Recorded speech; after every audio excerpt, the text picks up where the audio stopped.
News when you want it with Bloomberg News Now. I'm Dan Schwartzman. We check the markets for you all day long here at Bloomberg. Stocks reaching all-time highs. The S&P 500 closing above 6,170. Its first record since February. S&P finishing the day up 32 points or 0.5%. NASDAQ ending up 106 points or 0.5%, while the Dow finished up 432 points or 1%. The 10-year Treasury yield is at 4.272%. The 2-year yield at 3.737%. President Trump posting on social media that he is ending all trade talks with Canada effective immediately after claiming the country moved to implement a digital services tax, which the president called, quote, egregious.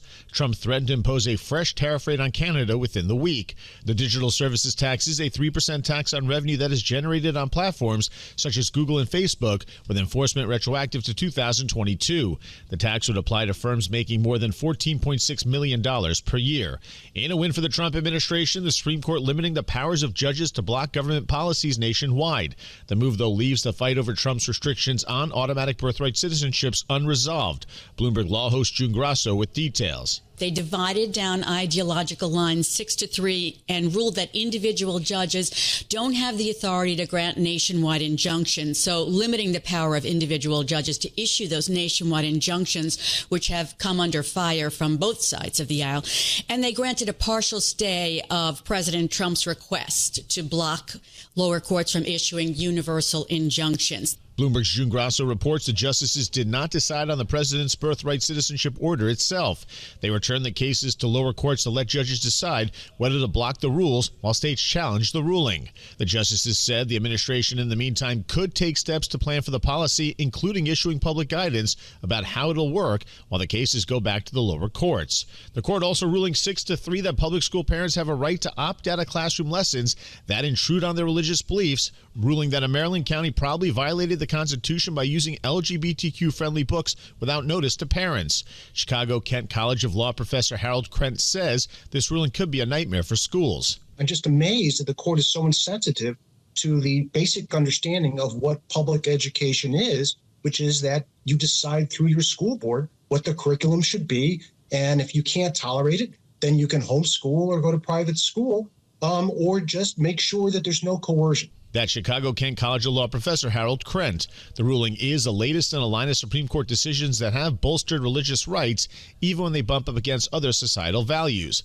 Meanwhile, the court upheld the $8.6 billion Universal Service Fund, which provides subsidies for telecom services to low-income people, rural residents, schools, and libraries.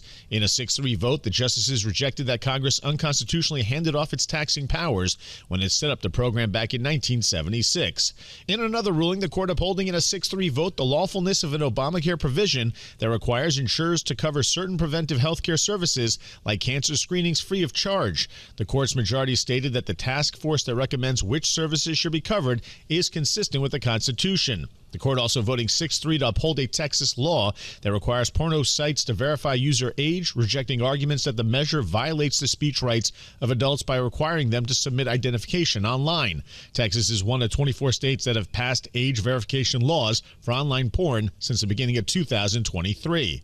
President Trump on social media says, talking about the tax bill, quote, "The House of Representatives must be ready to send it to my desk before July 4th. We can get it done."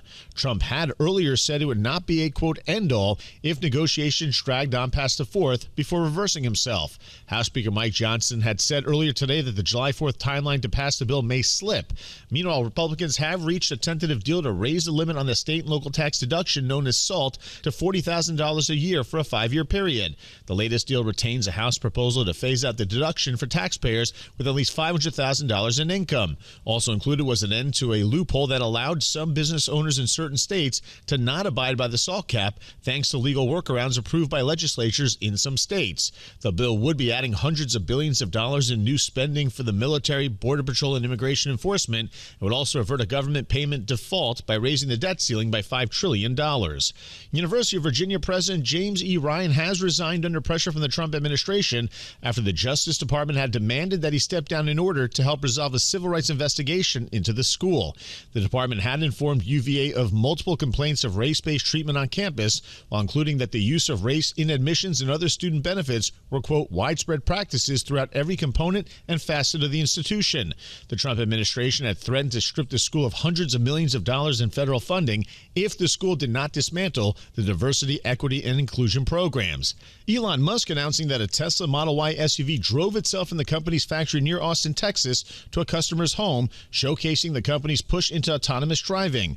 The car reached 72 miles per hour while driving across town using highways. Musk says that video of the event would be released soon. That's news when you want it with Bloomberg News Now. I'm Dan Schwartzman, and this is Bloomberg.